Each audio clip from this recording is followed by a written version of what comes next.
दोस्तों, इस वक्त एक बहुत बड़ी खबर सोशल मीडिया पर वायरल हो रही है जिसे आपने भी जरूर देखा या सुना होगा। और वो खबर है यमन की जेल में बंद एक भारतीय हिंदू नर्स निमिषा प्रिया की, जिसे यमन में मौत की सजा सुना दी गई थी। यानी कि जिसका अभी 2 दिन पहले ही सर कलम होना था, लेकिन आखिर में उसके साथ हुआ कुरान पाक का ऐसा मौजज़ा कि जिसकी वजह से निमिषा प्रिया की जिंदगी बच गई। आज के इस वीडियो में हम आपको निमिषा प्रिया की पूरी सच्चाई बताने वाले हैं, जैसे कि निमिषा प्रिया यमन में कब और कैसे पहुंची और फिर वहां पर जाकर उसके साथ में ऐसा क्या हुआ कि जिसकी वजह से उसे एक यमन के नागरिक की हत्या करनी पड़ी, और फिर किस तरह से उसे गिरफ्तार किया गया और फिर कैसे उसे मौत की सजा सुनाई गई। और यही नहीं, आखिर में कुरान पाक का ऐसा क्या मौजज़ा हुआ कि जिसकी वजह से एक हिंदू औरत की जान बच गई। जानकर यकीनन आप भी हैरान रह जाओगे। इसलिए आज का यह वीडियो आप सभी के लिए बहुत खास है, आप इसको आखिर तक जरूर देखें। और सबसे पहले, अगर आप भी कुरान पाक को दुनिया का सबसे बड़ा मौजज़ा मानती हो तो कुरान पाक की मोहब्बत में आप इस वीडियो को दिल से एक लाइक जरूर कर दें और मेहरबानी करके इसे शेयर भी कर दें, ताकि और भी लोगों के पास में यह वीडियो पहुँच जाए। तो चलिए दोस्तों, शुरू करते हैं। दोस्तों, यह कहानी है भारत की एक बेटी निमिषा प्रिया की और इसके गुनाह के बदले मिलने वाली मौत की सजा की। लेकिन यह कहानी सिर्फ गुनाह और कानून की ही नहीं है, बल्कि यह कहानी इंसानियत, माफ़ी और एक आसमानी किताब यानी कि अल्लाह ताला की मुकद्दस किताब कुरान पाक की ताकत की भी है। 37 साल की निमिषा प्रिया ने 2017 में यमन के एक नागरिक तलाल अब्दुल मेहदी की हत्या कर दी थी। इसके बाद निमिषा ने वहां से भागने की कोशिश भी की, लेकिन वो पकड़ी गई। इसके बाद 2018 में यमन की अदालत ने निमिषा को हत्या का दोषी ठहराया और फिर उसे मौत की सजा सुना दी। इसके बाद 2023 में यमन की सर्वोच्च अदालत ने भी इस फैसले को बरकरार रखा और फिर राष्ट्रपति से भी मौत की मंजूरी मिल चुकी थी। और यही नहीं, इस मामले पर भारत की सुप्रीम कोर्ट भी कुछ नहीं कर पा रही थी। इसलिए अब 2 दिन पहले निमिषा प्रिया का सर कलम होना था, लेकिन तभी कुरान पाक का ऐसा करिश्मा हुआ कि जिसे देखकर दुनिया हिल गई। कुरान पाक की वजह से यमन की जेल में बंद निमिषा प्रिया की जिंदगी बच गई। याद रखें, निमिषा प्रिया ना ही कोई आतंकवादी थी और ना ही कोई नशा बेचने वाली औरत थी, बल्कि यह तो केरला की रहने वाली एक साधारण सी लड़की थी जो पैसा कमाने के लिए खाड़ी देश गई थी। अपने घर परिवार का सहारा बनने के लिए यमन में गई थी। याद रखें, निमिषा प्रिया पेशे से एक नर्स थी और यह 2008 में पहली बार यमन पहुंची थी और फिर वहां पर जाकर इसने अस्पताल में नर्स का काम करना शुरू भी कर दिया था। लेकिन फिर कुछ दिनों के बाद जब इसके पास में थोड़े पैसे जमा हो गए तो इसने खुद का बिजनेस करने के बारे में सोच लिया।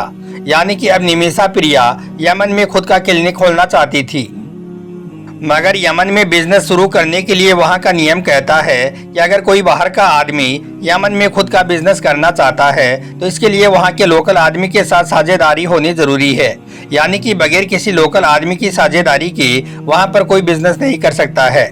बस यही से शुरू होती है निमिषा प्रिया की कहानी, जो अब मौत की सजा तक पहुंच चुकी है। दोस्तों, उस वक्त यानी कि 2014 में निमिषा प्रिया की मुलाकात हुई यमन के एक नागरिक से जिसका नाम तलाल अब्दुल मेहदी था।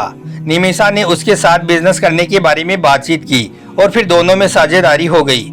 इसके बाद निमिषा ने अपना क्लिनिक खोल लिया। शुरू में इन दोनों में अच्छी साझेदारी रही, लेकिन फिर जल्दी इनका यह रिश्ता लड़ाई झगड़ा और डर में बदल गया।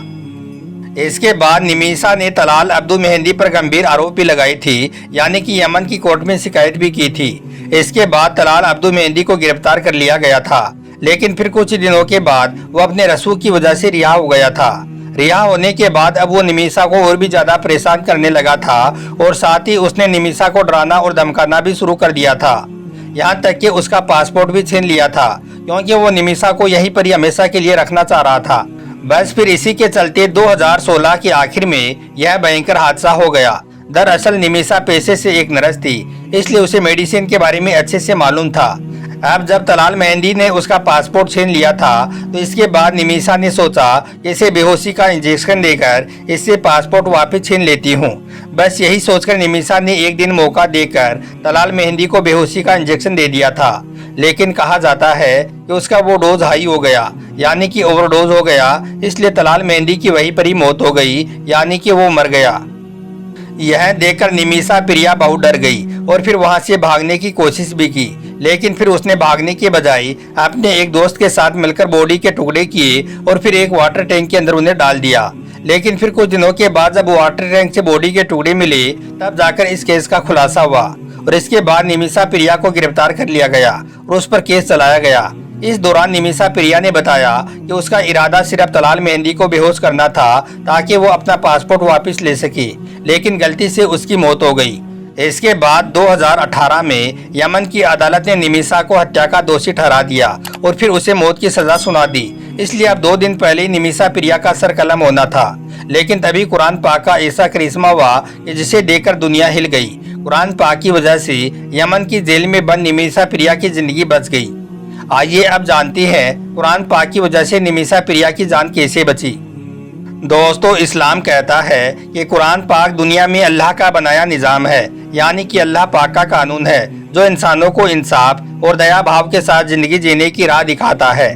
बस यही वजह है कि कुरान पाक यमन की जेल में बंद भारत की नर्स निमिषा प्रिया के लिए भी जिंदगी की एक नई उम्मीद लेकर आई है। हम आपको बता दें कि यमन के कानून के मुताबिक अभी 2 दिन पहले निमिषा की मौत की सजा मुकर्रर थी, यानी कि निमिषा का सर कलम होना था, लेकिन कुरान पाक की वजह से उसकी यह सजा फिलहाल टल गई और अब कुरान पाक की रोशनी में ही आगे का रास्ता भी साफ नजर आ रहा है।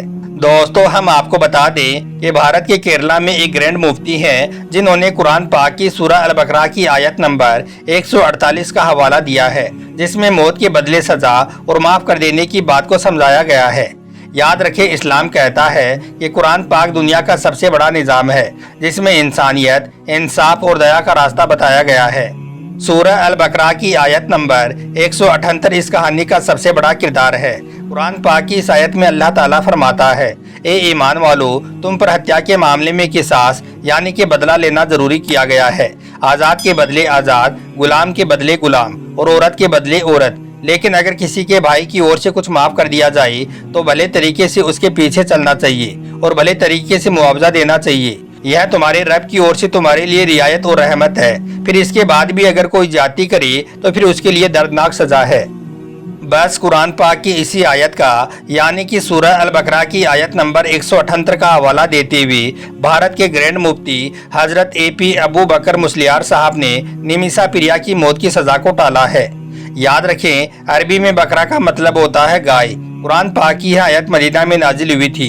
सूरह अल बकरा इस्लामी कानून, सामाजिक न्याय, माफी और अनाथों के साथ कैसा व्यवहार किया जाए और यही नहीं, कर्ज और ब्याज जैसे मुद्दों पर भी इंसानों की रहनुमाई करती है। इसके अलावा यह भी याद रखें कि इस्लामी कानून के मुताबिक ब्लड मनी एक रकम होती है जो पीड़ित परिवार को मुआवजे के तौर पर दी जाती है, लेकिन यह रकम कितनी होनी चाहिए यह हर देश में वहाँ के हालात के मुताबिक सरकार की तरफ से तय किया जाता है। अब जो रकम मुआवजे के तौर पर तय की जाती है, पीड़ित परिवार को उससे ज्यादा मांगने का हक नहीं होता है।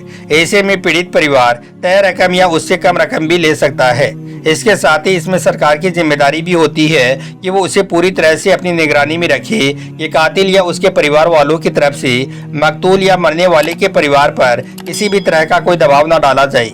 वही मुआवजे की रकम मिलने के बाद पीड़ित परिवार वालों के वकील को कोर्ट में यह जानकारी देनी होती है कि उन्होंने ब्लड मनी यानी कि मुआवजे की रकम ले ली है। इसके बाद कोर्ट मुजरिम को रिहा करने का ऑर्डर जारी कर देती है। बस इसी बात को देखते हुए फिर भारत के ग्रैंड मुफ्ती ने यमन के विद्वानों से और निमिषा प्रिया के हाथों मारी गई तलाल अब्दू मेहंदी के भाई अब्दुल फतह मेहंदी से बात की। उन्हें सूरह अल बकरा की आयत नंबर 48 का हवाला दिया और उनसे कहा कि अल्लाह माफ करने वालों के साथ है।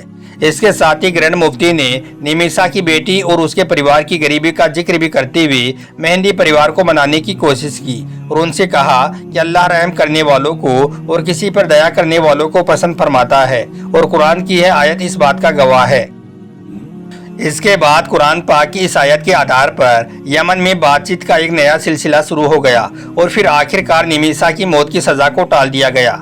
इसके बाद जस्टिस विक्रम नाथ और जस्टिस संदीप मेहता की बेंच के सामने भारत सरकार ने खुद बताया कि निमिषा की मौत की सजा को टाल दिया गया है और अब उसकी रिहाई के लिए राजनयिक प्रयास जारी हैं। अब कोर्ट ने अगली सुनवाई के लिए 14 अगस्त 2025 की तारीख को तय किया है।